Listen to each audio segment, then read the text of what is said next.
आप लोग ट्रेडिंग करते हैं, बहुत सारी चीज़ें करते हैं और आप लोग ऑनलाइन अर्निंग भी करना चाहते हैं।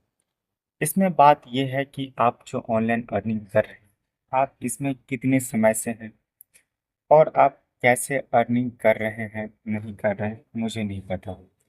लेकिन एक बात समझिए दोस्तों, अगर आप इस फील्ड के अंदर में टाइम देते हैं अपना और आप चाहते हैं कि 6 महीना, साल भर के अंदर में मैं यहाँ से कुछ कर लूँ, तो ये चीज़ें बहुत कम लोग कर पाते हैं। चीज़ें होती है, ऐसी बात नहीं होती है। क्या है यहाँ पे ट्राई करने वालों की संख्या ज़्यादा है।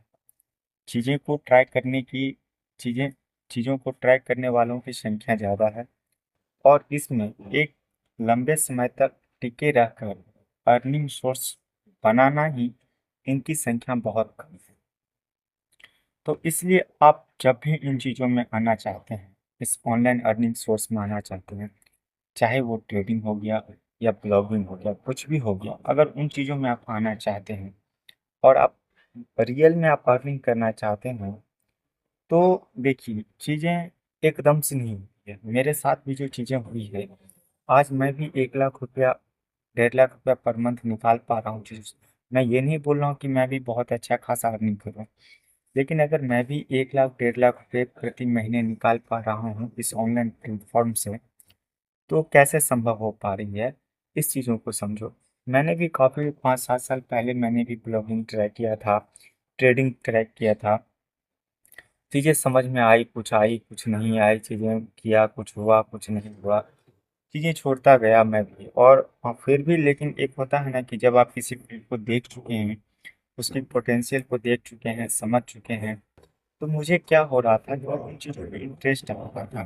मैं अगर पीछे हट भी जा रहा था तो मैं ना समय के बाद उसमें इन्वॉल्व हो जाता था और मैं दूसरी चीज़ें नहीं कर पा रहा था। करने भी जा रहा था तो मेरा मन वहाँ नहीं लग रहा था।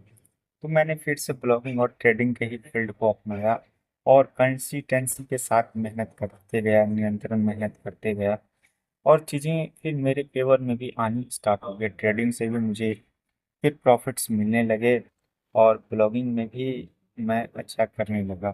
तो मैंने देखा है चीज़ों को कि आप अगर शुरुआत से चीज़ें करते हैं और आपका अगर उसके प्रति इंटरेस्ट है, तो आपको वो चीज़ें करनी चाहिए। उससे क्या होगा कि आप जब तक वो चीज़ें करोगे, आपको अंदर से खुशी मिलेगी।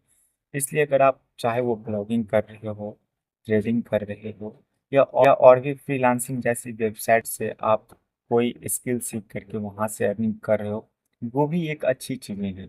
आप वहाँ से भी अर्निंग कर सकते हो। इसी तरह से जब आप धीरे-धीरे स्टेप बाय स्टेप आप चीज़ें करते जाओगे, तो आपको चीज़ें समझ भी आती चली जाएगी कि चीज़ें कैसे वर्क करती हैं, कैसे होती है, कैसे नहीं होती है, क्या हमें करना चाहिए, क्या हमें नहीं करना चाहिए। तो आप जब ये सब चीज़ें करोगे तो आप देखोगे कि आपके अंदर भी एक जो है सो स्किल डेवलप हो रही है और ये स्किल एकदम से डेवलप नहीं होती। किसी के शॉर्ट्स वीडियो देख करके आप सोच रहे हो कि मैं इंस्पायर हो गया हूँ और चीज़ें करूँ, तो ये ऐसी चीज़ें संभव नहीं है। आपको धीरे धीरे प्रयास करते जाना पड़ेगा और चीज़ें आपके फेवर में चीज़ें आती जाएगी। आप स्किल समझते जाएंगे और चीज़ें आपके साथ साथ चलती जाएंगी। इसी तरह से सारी चीज़ें वर्क करती है दुनिया के अंदर में, चाहे आप कुछ भी कर रहे हो। दोस्तों, इस वीडियो में इतना ही। हम मिलेंगे अगले वीडियो में और हम आपसे बहुत सारी बातें करने चाहते हैं। मेरे जो एक्सपीरियंस है चीज़ों को लेकर के, ऑनलाइन चीज़ों को लेकर के, फिर मैं आपसे बातें करूँगा। क्या चीज़ें आपको करनी चाहिए, क्या चीज़ें नहीं करनी चाहिए, जिससे अल्टीमेट आपको फ़ायदा हो। ठीक है दोस्तों, इस वीडियो में इतना ही। जय हिंद, जय भारत।